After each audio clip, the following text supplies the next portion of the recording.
Many thanks for joining us on the Business News. My name is Faith Agbetuya. The Federal Inland Revenue Service is seeking support of the Central Bank of Nigeria to track payment of value-added tax made electronically by foreign entities that are not registered in Nigeria. The agency said this in a document detailing its strategic revenue growth initiatives for the 2019 to 2021, which was submitted to the National Assembly. The strategic revenue growth initiatives are measured aims at boosting revenue through taxation, particularly the VAT. There has been an increase in online purchases of goods and services from foreign entities that are not registered in Nigeria. To address this loophole, the FIRS, according to the document which was submitted to the lawmakers, is urging the Ministry of Finance to work with the Apex Bank to fashion out modalities of installing softwares that could track these transactions. President Muhammadu Buhari, in response to the agitation of workers for a better livelihood, signed into law the 30,000 naira minimum wage bill. Observers of contemporary issues in the human capital development sector have, however, expressed their reservations on the capacity of some Nigerian states to pay despite diligent monthly disbursements on the part of Federal Allocations Committee, FAAC.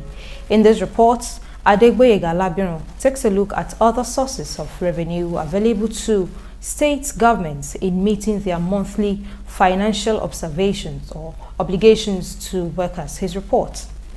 In the bid to alleviate poverty, the Muhammadu Buhari-led federal government of Nigeria embarked on different methods of cushioning the effects of poverty. Some of the efforts included provisions of employment for teachers, farmers, and technicians. This is not to forget trader money currently under the supervision of the Office of the Vice President.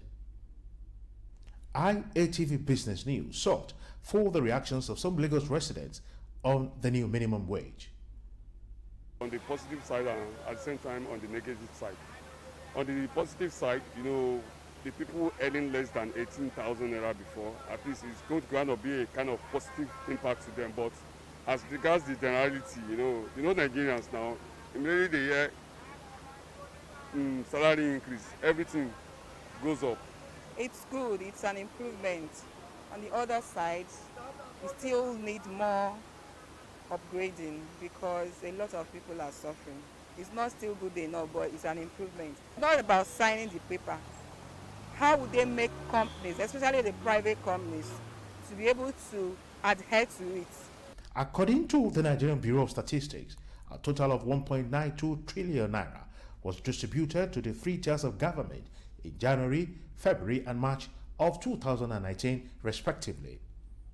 Some analysts have argued that internally generated revenue and monthly disbursements from Federal Account Allocation Committee, FAC, may not be sufficient, hence the need to diversify into receiving income from non-traditional sources. So if you want to ease pressure on reserves, you want to build your reserves, one easy way is to ensure that you no longer import petroleum products because we are an oil-producing country. And we are perhaps the only oil-producing country that imports petroleum products on a scale at which we are currently importing. We must be spending between 8 to 10 billion US dollars annually importing petroleum products.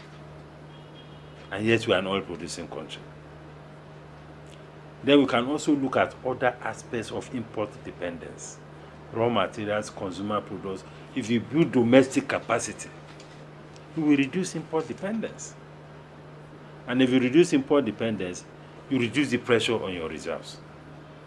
Observers of developments in the oil and gas sector reported the rise in oil prices in the international market should lead to an increase in foreign exchange reserve, which according to them may serve as another source of bailout for some Nigerian states. In Lagos, Adegboyega Labiron, IATV News. The international oil benchmark Brent crude surged on Monday to its highest level since late October 2018. This comes after the United States President Donald Trump announced the decision to end waivers that allowed some countries to buy crude oil from Iran without facing U.S. sanctions. Brent, against which Nigeria's oil is priced, has risen by about 40% this year, aided primarily by production cuts by the Organization of Petroleum Exporting Countries, as well as U.S. sanctions on exports and crude oil from Iran and Venezuela. Brent increased by $2.28 to $74.25 per barrel as of 6:30 p.m. Nigerian time on Monday. This development, experts say, means increase in the nation's foreign exchange reserves, which have been increasing in recent months. Stockbrokers acting on the instruction of investors traded in a total of 255 million ordinary shares, valued at 2.1 billion naira. When the closing bell rang, Japol PLC led the activity chart with 69 million ordinary shares, valued at 14.1 million naira. Sterling Bank PLC came second on the activity chart with 38 million ordinary shares, valued at 102.9 million naira. Mobile Nigeria PLC topped the gainers chart with 4 naira 90 kobo to close dealings at 179.90 kobo, and Dangote Cement PLC came second with a 1 naira 50 kobo gain to close at 190 naira 50 kobo. However, Guinness PLC came first on the pack of losers with a drop of 6 naira to close trading at 54 naira. Unilever PLC dropped 3 naira 40 kobo to close tradings at 30 naira 60 kobo. All share index closed today's tradings at 30,088.65 points, all in a total of 3,777 transactions, while market capitalization closed at 11.3 trillion naira. And with the stock market report, we come to the end of the business news. Do join us tomorrow for more stories. It's back to Adegboyega Labiron for more of the news. My name is Faith Agbetuya. Good evening.